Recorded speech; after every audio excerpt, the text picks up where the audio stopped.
Hi, Janice Robinson here, your spiritual teacher, executive coach. I want to talk with you about something that sometimes we don't think about, and that is how are you enrolling people and how are you enrolling yourself?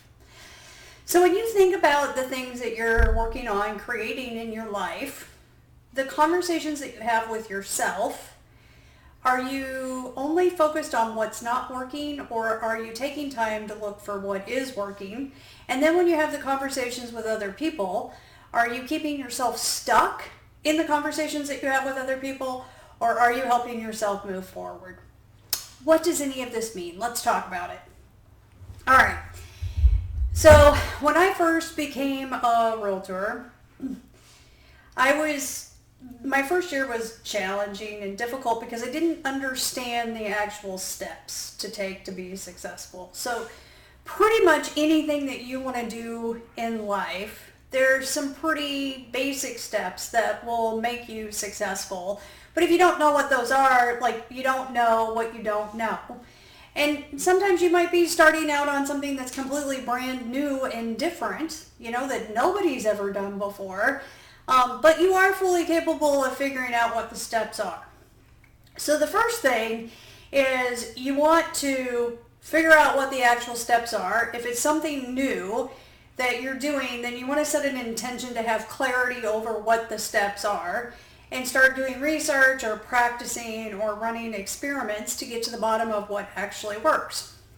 So after my first year in real estate, I decided to hire a coach to help me understand what the actual steps were. So at the beginning of the year, I wrote down what I wanted my goal to be. Like, if I achieved this goal, like, wow, I would really feel like I made it. Okay, so I put it away, and I didn't know how to do what I'm getting ready to tell you. Like, I knew about it, but I didn't know how to actually implement it or practice it. All right, now, if you're actually doing the steps that work and you're monitoring them every week and checking in to make sure that you're actually doing what is going to move you in that direction. Like, for instance, let's say that you want to have a really fit body. Well, I'm going to guess that laying around on a couch and never ever doing anything strenuous to your body and just eating food on a regular basis is probably not going to give you a strengthening body. Like, duh. Okay? So, you would want to start doing the things to help your body become more strengthened. If you're looking at creating money, is it getting a better job? Is it getting a promotion? Is it whatever? And then what steps are necessary to have that happen? So whatever it is, you're tracking to make sure, because this is the biggest challenge that most people have, is they don't actually do the steps that make the thing come to fruition. So that was the most important, valuable tool that I got with the coach was, well, one, to figure out what the steps were, and then also to hold me accountable to that. Now, I told you that I wrote down what I wanted to achieve or exceed in that first year, and I put it away and I forgot about it. Now, here's what I did that I'm going to recommend that you don't do. But you can do whatever you want to do. It doesn't stop it from happening. It's just you can have a little bit more fun or joy in the process of having it happen. So, regardless of the fact that you're moving in the direction of your goal, as long as you're taking the real steps that will bring it into fruition, you're going to have the awareness of it not working and the awareness of it working the whole way through. All right. So now I understand that in order for me to have had the ability to have much more peace as a part of the process of achieving the goal for the year that I had around income, it would have been to let go of what wasn't working and really just focus on more of what is working. So, things don't work out with different sellers or buyers, or deals fall through, and creating a lot of drama with those, and then maybe accidentally sharing all of that drama with other people, right? And we as human beings have like this DNA Like we are purposely driven to have a look at what's not working, right? And to have a focus on it. Now, there was a time in our evolution that in order to actually survive, it was necessary for us to become aware of what wasn't working, okay? But as long as you're actually taking the steps consistently on a regular basis that will work, that do work, that will garner you the results, you can let go of what's not working. Now, it doesn't mean that you wouldn't improve your communication skills or, those types of things, but you're certainly not going to get out the sledgehammers and beat yourself up. Just consider that you say to yourself, self, I love you. And I am so grateful to you for wanting to help me survive. Thank you for caring so much about me and our survival. And we're going to let go of what's not working. And I know that that's going to stress you out. And just please, let's just do an experiment like you're telling yourself this. And be at peace with what's not working. And let's really just focus on what is working and the steps that are taking me in that direction. Now, at the same time, in your awareness, there are things that are working. But you won't see them if you're constantly listening to the mind about what's not working.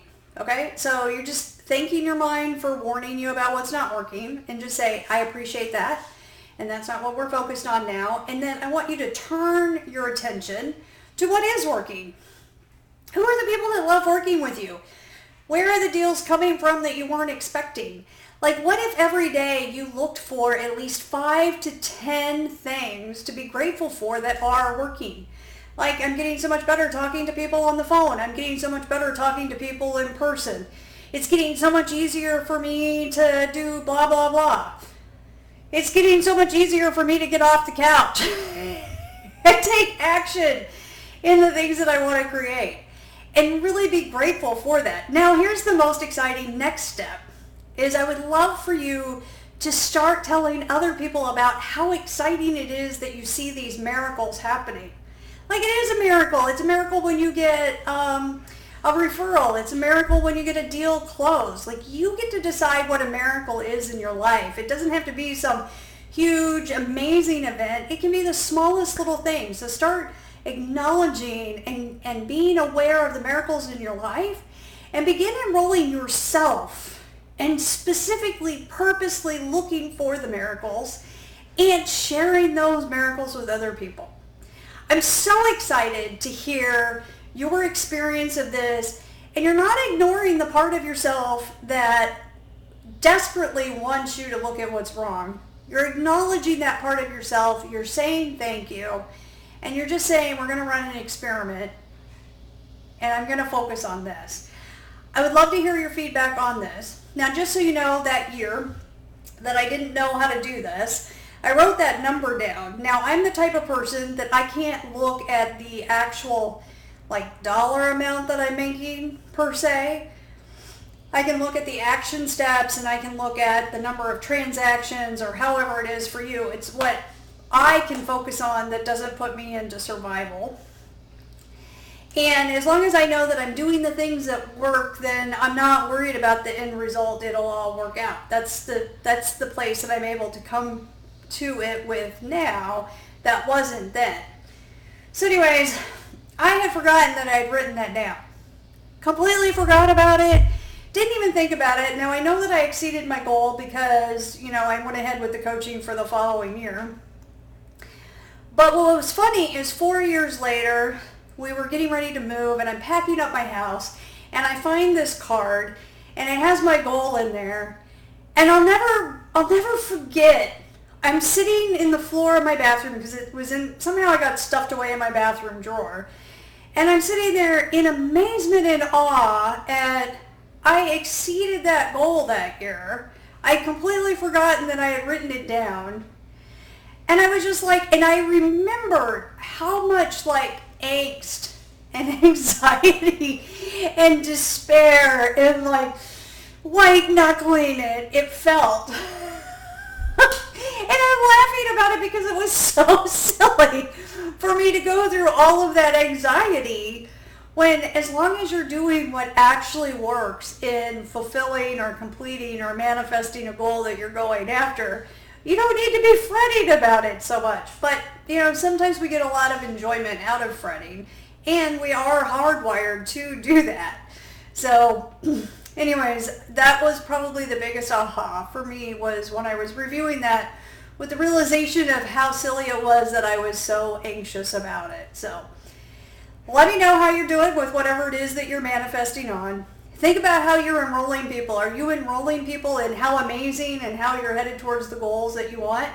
And then that gets them excited so that they're more interested in helping and being of support in you in achieving that goal. Or are you enrolling them in how it doesn't work? And most of all, what are you enrolling yourself in to look at? Are you looking at what isn't working, or are you looking at what is working? So, would love to hear from you. I would love to hear any concerns, thoughts, random outbursts. And even if you completely disagree with this idea, let me know your points. I would love to hear it. Have a great day. Janice Robinson, your spiritual coach.